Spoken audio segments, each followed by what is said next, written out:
প্যালেস্টাইনে আগ্রাসনের জন্য যারা অস্ত্র এবং অর্থ দিয়ে সহায়তা করেছে, ইতিহাসের কি অমোঘ পরিণতি, সেখান থেকে এই দুর্বার প্রতিবাদের জয়ধ্বনি তৈরি হয়েছে। যারা বিভিন্ন সময়ে প্যালেস্টাইনের স্বাধীনতার বিপক্ষে সিকিউরিটি কাউন্সিলে ভেটো দিয়েছে, সেই দেশের তারুণ্য আজকে স্বাধীনতার পক্ষে হ্যাঁ বলেছে।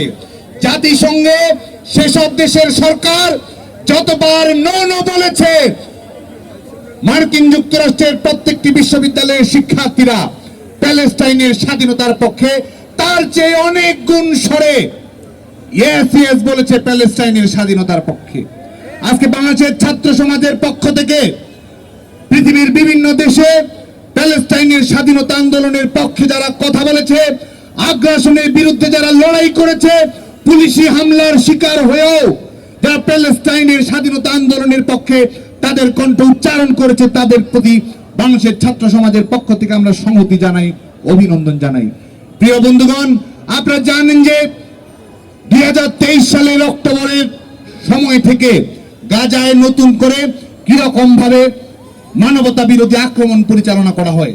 দশকের পর দশক গাজাকে যুদ্ধ নগরীতে পরিণত করে এই গাজা উপত্যকা থেকে শুরু করে পুরো ফিলিস্তিনকে আজকে মৃত্যু উপত্যকায় পরিণত করা হয়েছে।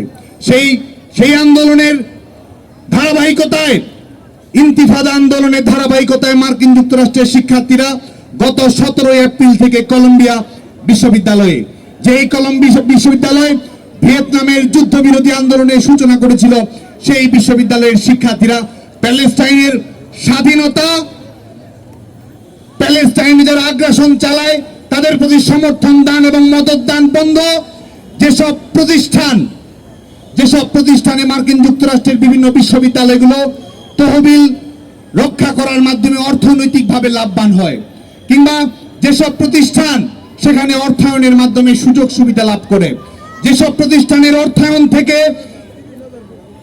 আগ্রাসনকারী অপশক্তি তাদের আগ্রাসনের অর্থনৈতিক ভিত্তি তৈরি করে, সেসব প্রতিষ্ঠান থেকে ডোনেশন বন্ধ করার দাবিতে আজকে মার্কিন যুক্তরাষ্ট্রের বিভিন্ন বিশ্ববিদ্যালয়ের শিক্ষার্থীরা আন্দোলনরত রয়েছে।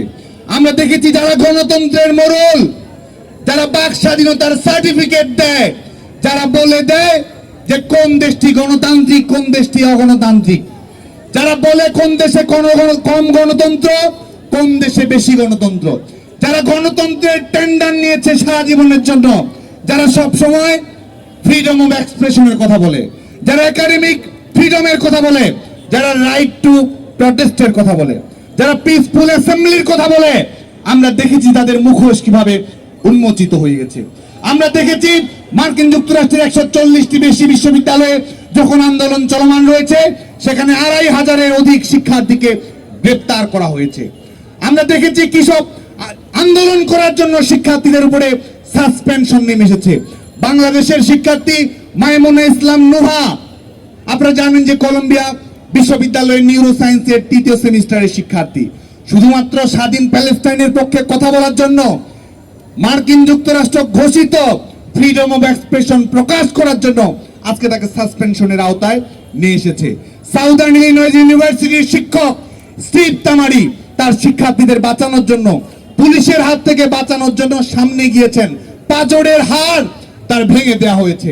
আমরা ধিক্কার জানাই পৃথিবীর যে কোনো বিশ্ববিদ্যালয়ের শিক্ষার্থীদের উপর যারা নির্মম নির্যাতন নিষ্পেষণ পরিচালনা করে, তাদের প্রতি আমরা ধিক্কার জানাই। আমরা মনে করি প্যালেস্টাইনে যারা আগ্রাসন পরিচালনা করছে, স্কুলে হসপিটালে যারা আক্রমণ পরিচালনা করছে, নারী এবং শিশুদেরকে যারা নির্বিবাদে হত্যা করছে, তারাও একই সঙ্গে ওয়ার ক্রাইমের অভিযোগে তারা অভিযুক্ত, তারাও মানবতা বিরোধী অপরাধের সঙ্গে সম্পৃক্ত। International court of crimes and ট্রাইব্যুনালে তাদেরকে বিচারিক প্রক্রিয়ার আওতায় এনে এই মানবতা বিরোধী বিচারের প্রক্রিয়া নিষ্পন্ন করতে হবে।